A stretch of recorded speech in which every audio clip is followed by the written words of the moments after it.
BFM Business et la CPME présentent Impact PME l'Hebdo avec Philippe Bloch. Bonjour à toutes, bonjour à tous, bienvenue dans Impact PME l'Hebdo, c'est le 9e épisode de cette émission. Il s'est passé il y a quelques jours un événement passionnant puisque nous étions à Station F pour ce salon Impact PME qui a réuni beaucoup de monde autour d'une thématique Destination 2030, quelle priorité pour les PME, et on va continuer aujourd'hui avec mes trois invités à explorer cette thématique avec trois entrepreneurs. À ma droite, Benoît Lahaye, Benoît qui est président fondateur d'Attila. Bonjour Benoît. Bonjour. À ma gauche, Philippe Vincent, le tout nouveau président de la Compagnie nationale des commissaires aux comptes, et bien sûr commissaire aux comptes. Bonjour Philippe. Bonjour Philippe. Et Emmanuel Mardon, président de la CPME Centre Val-de-Loire et administrateur du groupe Convergence. On va démarrer ensemble avec vous, Benoît. On s'est rencontrés il y a quelques semaines, il y a 2-3 mois, je crois. Vous faites un métier que je ne connaissais pas. Enfin, si, je connaissais les gens qui entretiennent des toitures, mais vous avez réinventé ce métier. Qu'est-ce que c'est qu'Attila et comment est venue cette idée et ce beau concept qui s'appelle la défense du capital toit, TOIT. C'est ça, et TOI aussi. Et TOI pour au sens du l'humain. management Exactement. et des collaborateurs. Ça a été, l'idée est venue de l'artisanat, puisque je viens de ce milieu-là, et c'était douloureux. Père, beau-père, c'était compliqué, vraiment, c'était difficile. Et je voulais exactement pas faire comme ça, donc ni dans la manière d'entreprendre, ni sur le produit. Et rapidement, je me suis rendu compte que augmenter la durée de vie des toits intéressait beaucoup de personnes, que l'offre de base était plutôt on va refaire votre toiture, vous serez tranquille, cher monsieur. Vous étiez dans la toiture ou pas du tout? Oui, moi j'étais dans la ok. toiture traditionnelle. Ouais, D'accord. absolument. Ok. Et Pourquoi donc, douloureux, pardon? Pourquoi douloureux? douloureux parce que l'artisanat, c'est vraiment, on en parlait tout à l'heure, c'est une notion de gens qui font de l'art et qui sont confrontés à de la charge opérationnelle en permanence et qui ont très peu de temps pour la stratégie, très peu de temps pour leurs clients, pour leurs collaborateurs. Qui sont des indépendants. Qui sont des indépendants. Peu nombreux en équipe. Peu nombreux, avec un niveau de rentabilité souvent assez faible. Et il faut aller au charbon tous les jours. Et donc, cette idée vient non seulement de se dire « je ne veux pas entreprendre comme ça, je veux faire autrement ». Et l'offre que je vais adresser est une offre non pas de rénovation, alors maintenant tout le monde en parle, de faire durer les choses, d'enrayer l'obsolescence programmée. Moi, il y a 20 ans, c'était quelque chose qui me semblait déjà assez évident. Donc maintenant, on a le vent en poupe, c'est formidable. Mais depuis, en effet, maintenant 20 ans, 15 ans exactement, on se développe en réseau de franchise. On verra ensemble comment vous avez développé cette entreprise qui aujourd'hui, je le rappelle, je vais l'annoncer plutôt, à 130 agences, 120 millions d'euros de chiffre d'affaires, créée en 2003. Exactement. Et qui permet de réduire la durée de vie, d'allonger la durée de vie des toits quasiment de moitié. En fait. Exactement. On verra comment vous avez fait. Emmanuel Mardon, vous êtes président de la CPME Centre Val-de-Loire, membre du comité stratégique du groupe Convergence. Vous avez passé votre vie dans le numérique, en fait. Ma vie dans le numérique, exactement. J'ai travaillé dans une grosse entreprise du numérique. J'ai créé plusieurs entreprises, plusieurs PME. Oui, ma première en 97, jusqu'à 2021. Et puis, un intégrateur-opérateur. C'est ça. Et là, dans le numérique, on a l'habitude des changements et des transitions, puisqu'on a changé grosso modo 3 fois de modèle économique en 30 ans. On faisait de l'installation, après on a vendu des services, et puis après on a vendu des abonnements, de la consommation d'usage, de la fonctionnalité, du cloud, du SaaS, du cloud. Voilà. Et Convergence, aujourd'hui, qu'est-ce que c'est du coup? Alors c'est un groupement national que l'on a créé en 2001 pour pouvoir servir nos TPE-PME du secteur à l'échelon national. Donc on a au moins un adhérent par département. Et leur permettre aussi d'avoir la puissance d'une grosse entreprise. Donc, on mutualisait au départ les achats, la formation. Et depuis quelques années, on a investi dans une infrastructure réseau. Donc, on est fournisseur de solutions opérateurs, fibre, 5G, sécurité, pour les TPE-PME. Je vous interroge marché B2B. Juste après sur quels conseils donner PME qui nous écoutent et qui nous regardent pour réussir leur transition numérique. Parce que Dieu sait si en ce moment vous évoquez plusieurs révolutions, celle-là elle est quand même costaud en ce moment. Oui. Les enjeux, en plus, c'est très souvent évoqué dans cette émission. Tous les week-ends quasiment, on évoque la facturation électronique qui va tomber sur la tête de Philippe Vincent. Vous faites une tête bizarre. Un jour ou l'autre, peut-être. Non, on a dit 2026-2027. Maintenant, c'est calé, j'ai l'impression. J'espère. Bon, alors vous êtes le nouveau président de la Compagnie nationale des commissaires aux comptes. Parlez-moi un peu de vous d'abord. En tant que commissaire aux comptes, vous êtes entrepreneur. Alors, entrepreneur, effectivement, puisque je suis, moi, associé dans un cabinet, alors aujourd'hui, de 6000 personnes en France, mais qui a... Quand j'ai commencé en fait ma carrière, on était 300 et belle croissance. Et on a grandi. Beaucoup de rachats. Rachats, oui et non, et surtout une croissance organique extrêmement forte, mais qui finalement, parce que nous sommes avant tout des partenaires des entreprises, nous on se présente toujours comme étant, en tant qu'apporteur de confiance, finalement, ce rouage indissociable pour faire le lien entre la théorie du droit et puis son application pratique au service des entreprises. Et donc, on a grandi avec aussi nos entreprises françaises et on s'en réjouit que l'on a pu accompagner de leur croissance depuis une trentaine d'années. Dans un métier qui a été secoué par la loi Pacte, quand même, qui a dû se réinventer un petit peu, qui a dû repenser un peu ses fondamentaux, puisqu'on a enlevé l'obligation pour certaines entreprises. Pour autant, vous êtes toujours là. Donc, on est vous toujours avez su là, rebondir, et non seulement on est toujours là, mais justement parce que les normalisateurs et les régulateurs ont bien compris au niveau européen notamment que notre savoir-faire, ce n'était pas simplement les comptes, mais qu'on avait cette capacité d'apporter de la confiance dès lors qu'il y avait de la donnée et des processus, c'est toujours ce qu'on dit, en nous ouvrant les portes justement de la durabilité, puisque aujourd'hui de nouvelles obligations s'imposent à un certain nombre d'entreprises, et en finalement qualifiant notre rôle comme indispensable pour apporter cette confiance. Tout à fait. Il y a deux sujets, d'ailleurs, on va pouvoir échanger également sur l'intervention numérique, puisque ce sont les deux sujets qui vous semblent être les priorités du moment. Mais avant qu'on évoque ces deux thèmes, j'aimerais juste avoir votre avis sur le contexte.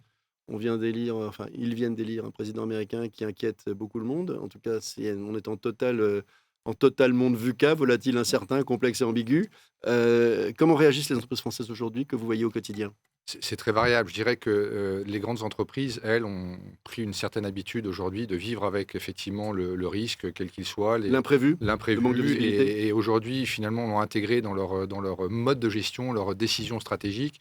Et puis, ce sont des entreprises qui sont très implantées sur différents territoires et qui ont déjà eu l'habitude, finalement, de composer avec des modes de fonctionnement, des régulations très différentes. Donc aujourd'hui, et puis quelque part, l'arrivée de Trump aussi va poser un certain nombre de difficultés, notamment en termes de compétitivité, ou en tout cas de décorrélation dans les régulations. Pour autant, on sait que les États-Unis sont un moteur économique extrêmement fort, et clairement, il est très pro-business, et un certain nombre d'entreprises en tireront les fruits. Là où c'est plus compliqué, c'est clairement pour les PME. C'est notre public dans cette émission. C'est exactement le public de cette émission. Et c'est aussi le vôtre. Et c'est aussi le nôtre, c'est notre enjeu aussi d'être au plus près d'elles. Et pour ces entreprises-là, ça va être beaucoup plus compliqué, parce que ce que l'on risque de voir très rapidement, c'est cette décorrélation très forte entre les régulations européennes, notamment. On parle beaucoup effectivement de cette CSRD là, sur la durabilité. C'est un exemple, mais il y en a des tas d'autres.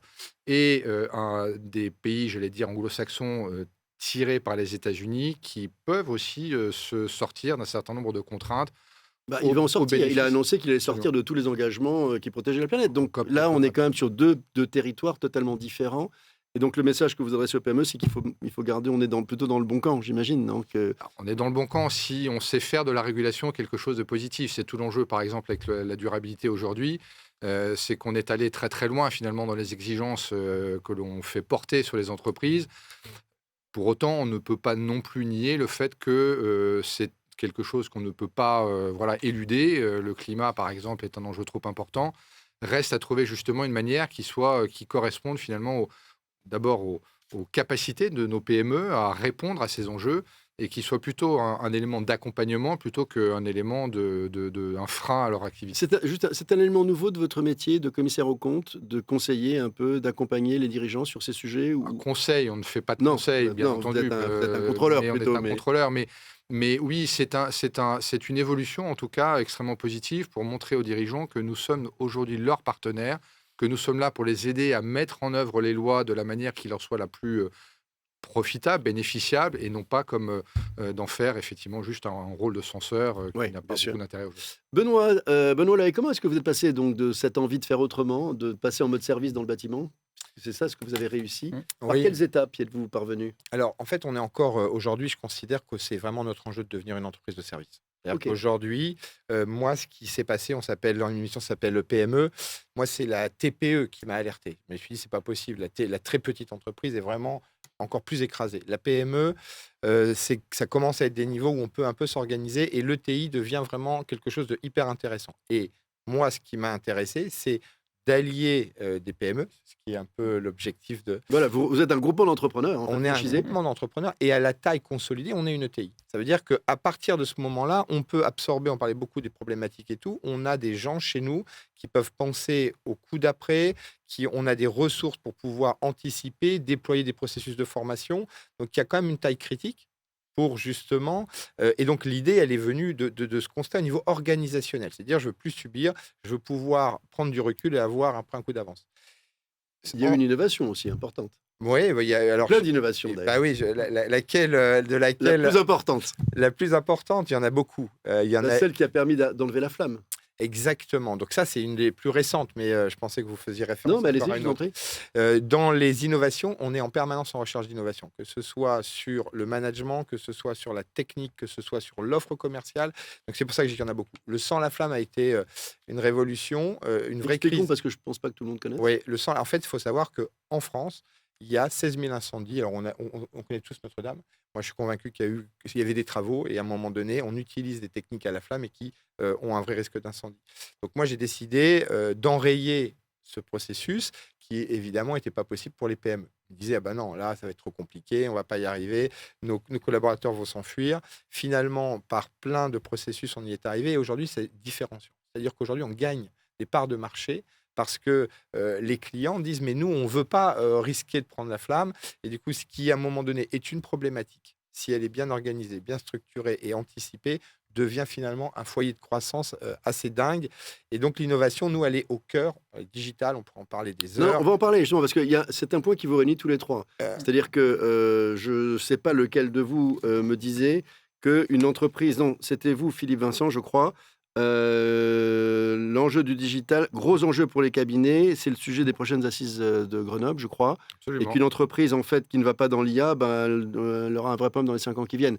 Et nous C'est sommes une de dans vos priorités également dans vos métiers d'Attila, et j'imagine que les vôtres aussi. Alors parlons IA. Bah, disons que nous, avant nous, c'était les grottes, hein. Donc on est couvreurs, donc il y a un métier très ancestral. C'était les grottes, oui, oui. Et cependant, l'IA est au cœur de la stratégie du métier. Donc vraiment, il y a aujourd'hui un sujet. Mais comment alors l'IA dans un métier d'entretien des toitures?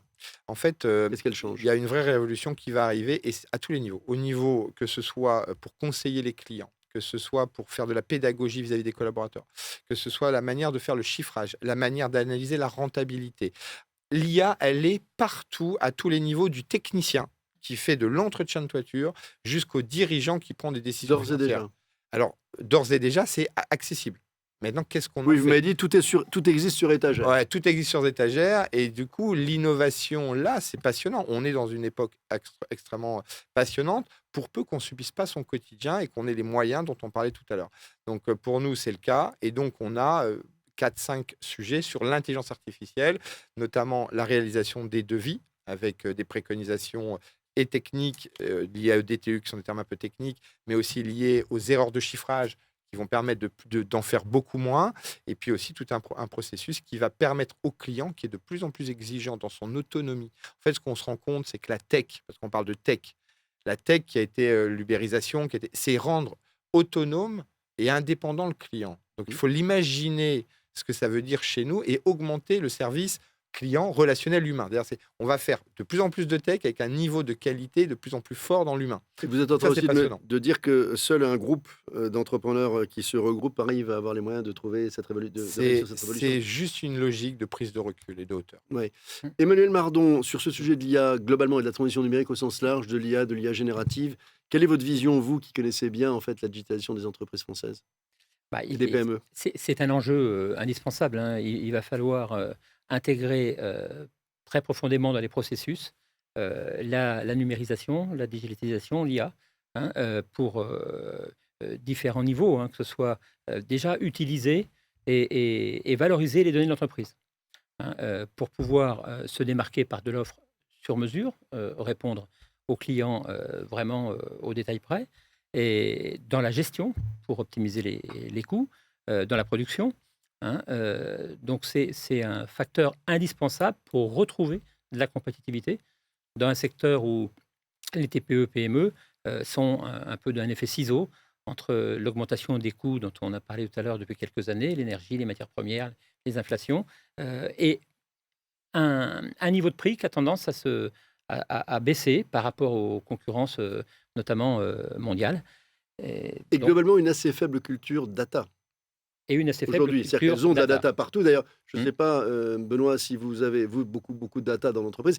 Il y avait dans ce studio la semaine dernière ou il y a quelques semaines une boîte aérométal, une entreprise aérométal de Clarisse Maillet, qui nous expliquait qu'elle est en train de créer sa propre IA générative à partir de son IA, ce qui est globalement, évidemment, la bonne solution pour éviter que les datas de nos concurrents viennent de partout. Quelle est votre stratégie, vous, Benoît, et je me tourne vers vous tout de suite, Philippe, sur mettre en place une IA dans votre Des entreprise? investissements forts à tel point qu'on a notre propre société d'informatique pour pouvoir D'accord. avoir la vélocité interne et la compétence. On va la chercher en extérieur, mais on a non seulement notre propre système informatique, donc on va recruter des gens capables d'utiliser la data. Et la data, nous, on a la culture de data depuis le départ. Depuis 15 Oui. ans, la data, moi je dis, il y a deux choses pour une entreprise, c'est la data et la formation. C'est les deux éléments aujourd'hui qui sont indispensables à l'innovation, à la performance. Donc il faut de la data pour pouvoir avoir une capacité d'analyser le besoin.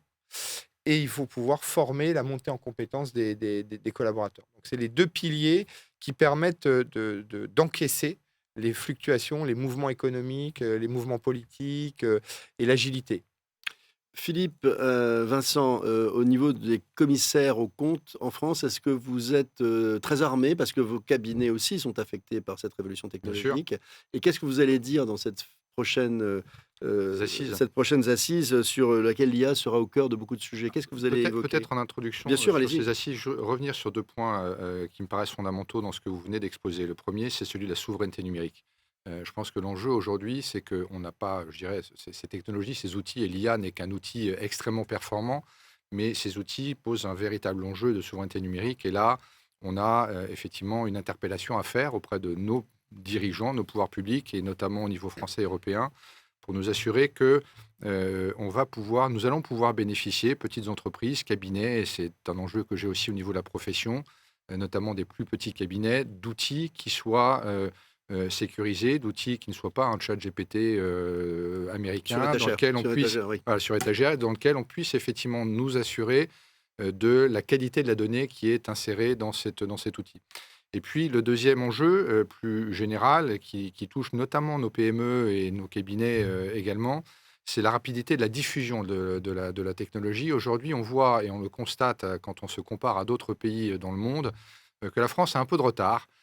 Et c'est là où aussi nous devons, sur la diffusion de la technologie au sein des entreprises, de la technologie au sein des entreprises. On sent que, comparé aux Américains, on n'en parle même pas, mais je dirais, toutes les entreprises ne vont pas aussi vite que vous sur ces enjeux-là. Et nous, on doit aussi contribuer, c'est l'un de notre force aussi en tant que profession réglementée, à rassurer les entreprises sur l'utilisation de ces données-là. Et ensuite, pour ce qui est de la profession, bien évidemment, ces deux enjeux se recoupent. Et avec peut-être le dernier qui est celui de la gouvernance de la donnée, puisqu'aujourd'hui, l'outil finalement est déjà, ça y est, le coup est parti, j'allais dire. L'IA envahit de plus en plus les processus. Il y a celui de la gouvernance de la donnée, auquel nous, on peut aussi apporter un regard, un éclairage aux entreprises qui mettent en œuvre ces outils. Et puis, on va faire la même chose pour nous. Parce qu'il y a un chiffre dont je ne sais pas s'il est juste ou pas, mais qui semble circuler, que seulement 15% seulement des TPE-PME sont à l'aise avec cette intelligence artificielle aujourd'hui, ce qui est quand même extrêmement peu. C'est extrêmement peu, ça rejoint mon propos, c'est exactement le propos, l'illustration du propos que je tenais, c'est qu'on a effectivement un petit retard, une frilosité, une peur de se dire je ne vais pas être compétent, je ne vais pas avoir les personnes correctement formées pour la gouvernance de ces données, c'est quelque chose qui me paraît compliqué, dans ma petite structure, je n'ai pas envie d'y aller, alors qu'en fait c'est un outil qui, une fois je dirais correctement cadré, offre des possibilités qui sont extraordinaires. Mais au niveau de votre organisation, vous mettez en place des moyens, des équipes, des gens, des conseils, ils peuvent vous les aider là-dessus ou on y travaille, on a déjà effectivement... pardon, mais c'est souvent, ok, j'ai envie d'y aller, mais je ne sais pas par quel bout commencer. Vous avez bien fait de rappeler, je suis tout seul, je fais mes factures le soir. En ce moment, on ne va pas à la facturation électronique, mais je fais mes petites factures le soir, il faut que je commande mes matières premières, mes machins. L'IA, on verra ça le moment venu. Donc comment on convainc ces gens-là? Alors, Ils sont nombreux. Ils sont nombreux. Si je prends effectivement le cas de la profession des commissaires aux comptes, beaucoup vont nous opposer d'abord une question de moyens. Et donc là, le rôle de l'institution et le rôle des représentations patronales est également le même. C'est de pouvoir offrir, de se dire, nous, on va faire l'investigation pour vous de quels sont les outils sur le marché ou qu'on va aller chercher, que l'on peut vous proposer, qu'on va définir comme étant sûrs, pour lesquels on va pouvoir cadrer les données qui vont les alimenter. Ça, c'est un exemple de choses sur lesquelles on est déjà en train de travailler. Et bien entendu, tout l'aspect formation, qu'au niveau de notre institution, nous allons développer et déployer pour que nos confrères puissent se former ainsi que leurs collaborateurs. Et puis, c'est effectivement peut-être travailler sur des mécanismes d'abonnement pour les inciter à Oui, de négocier de peut-être négocier aussi voilà, avec des pour eux, pour professionnels qui peuvent les qu'ils assister. puissent rentrer sur ces outils plus facilement. Emmanuel Mardon, pardon, je rappelais que vous êtes, en introduction, que vous êtes le président aussi de la CPME Centre Val de Loire. Justement, au niveau de la CPME, est-ce que il y a 200 000 membres de la CPME qui sont concernés par ces problématiques? Que fait la CPME sur ce sujet de l'IA et du numérique au sens large, en fait? Alors, tout d'abord, il y a une acculturation, puisque le patron de TPE-PME ne voit pas forcément directement, concrètement, ce qu'il peut ressortir et les bienfaits qu'il peut utiliser avec la mise en place de l'IA. Ensuite, il faut lever une certaine peur de la réglementation. On a une réglementation européenne qui est relativement vertueuse au niveau d'éthique, par contre, qui a tendance et qui peut ralentir le développement. Alors, ralentir par rapport Les aux Américains s'en concurrents. réjouissent. Hein. Bah oui, tout à fait. C'est certain. Et puis, après, c'est effectivement sélectionner des offres sur étagère et donner des méthodes pour de l'intégration dans les processus de fonctionnement de l'entreprise, que ce soit au niveau de la production, de la gestion, du commerce. Mais vous les du trouvez marketing. suffisamment motivés, les 200 000 membres de la CPME, sur ce sujet ou pas? Alors, aujourd'hui, Vous les rencontrez au quotidien? j'aurais dit 13%, aujourd'hui, 13. vous avez dit 15%. Oui, non, je ne sais pas, c'est un chiffre que j'entends beaucoup. Sur l'IA, c'est le démarrage, mais de manière générale, les entrepreneurs ont une attitude positive par rapport à toutes les transitions, et notamment celle-ci, parce que malgré tout, ils comprennent bien qu'il y a un enjeu de survie et de compétitivité par rapport aux nouveaux besoins du marché. Et il faut l'accompagner d'un besoin d'investissement fort dans l'innovation, chose que vous avez pu faire en vous regroupant, chose qu'on a pu faire à Convergence en se regroupant, et d'un besoin fort en formation et en formation continue, parce que les besoins du marché ont changé, mais vont changer. Il faudra être agile sur la réponse à la demande des clients. Benoît Lahaye, vous m'avez dit faire partie d'un programme que je ne connaissais pas, puisqu'on parlait d'IA justement et de formation, ce qui sont vos deux obsessions, dans Oui, le bon sens, absolument. qui s'appelle Néo-Pivot de la BPI. Qu'est-ce que c'est ce programme auquel vous appartenez, je crois? Oui, j'appartiens à ça, j'appartiens à beaucoup de programmes de la BPI, donc c'est là où on peut se rendre compte aussi que le pays fait des choses aussi pour pousser les entreprises vers l'innovation, vers la formation, et ça c'est assez intéressant. Je reviens de Séoul, j'étais à Séoul la semaine De dernière, Séoul. et Mon j'ai rêve. vu à quel point, Je connais pas Séoul. en l'espace de 30 ans, le gouvernement a influencé la stratégie économique. Et il faut savoir que donc on regardait ce modèle un peu par curiosité et on se dit mais finalement la BPI, qui est la banque d'État, Ça fait fait un des job choses extraordinaire. exceptionnelles, Bien sûr. exceptionnelles. Et du coup, Néo-Pivot, c'est vraiment cette idée de dire qu'est-ce que c'est que la tech dans nos industries ultra traditionnelles. Comment et donc là, c'est un programme qui dure 2 ans, qui est pris en charge à 50% par l'État. Et c'est de dire comment, finalement, un simple taxi est devenu cette plateforme incroyable Uber. Comment quelqu'un qui louait des maisons est devenu Airbnb. Airbnb. Et en fait, ça marche pour tout. Ça marche pour un vendeur de pneus. Ça marche pour quelqu'un qui potentiellement peut fabriquer des pièces.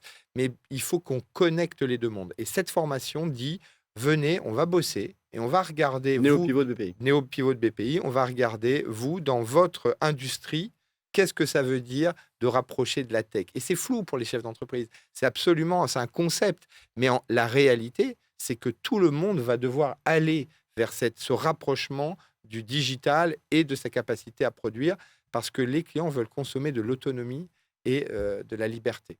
En 30 secondes, Benoît Lahaye, dans 2030, Attila, on sera où? 30 secondes. Attila, 30 secondes, 2030, on sera 200 sociétés implantées en France, on sera plus de 2500 collaborateurs et j'espère qu'on aura une très belle école de formation et une intelligence artificielle qui va nous rapprocher des humains. Avec le même métier, avec plus d'informatique dedans, plus d'IA dedans. Plus d'IA dedans et plus d'humains aussi, parce que je suis convaincu que les deux vont marcher ensemble. Quelques mots sur Convergence en 2030. Continuité d'intégration et de l'IA dans nos processus et bien sûr toujours de l'offre sur mesure pour nos TPE-PME tournée autour de l'IA, de la sécurité et de la cybersécurité, élément très important de l'intégration de l'IA dans Et la puis, formation des et élément très important tout court. Pour Dans la la formation plupart des TPE qui en collaborateurs. souffrent énormément. voilà, dans l'investissement, la formation des collaborateurs, puisque les données deviennent un patrimoine de l'entreprise. Et vous, Philippe Vincent, non pas ce que seront les commissaires aux comptes dans 30 ans, je leur souhaite plein de succès de longues années, mais votre conseil, en fait, aux gens qui nous écoutent aujourd'hui, pour réussir ces 5 années qui viennent, vous qui avez du recul et qui êtes au quotidien de ces chefs d'entreprise de TPE, PME. Alors, d'abord, je pense qu'il y a une chose à laquelle nos entrepreneurs sont extrêmement attachés et sur laquelle on peut totalement leur faire confiance, c'est leur optimisme quoi qu'il arrive. Et ça, je pense qu'il ne faut en aucun cas le perdre. Cet optimisme, il est absolument fondamental et c'est ce qui fait finalement le sel et l'âme des entrepreneurs. Donc, gardez-le, quoi qu'il en advienne. Et puis après, sachez vous entourer.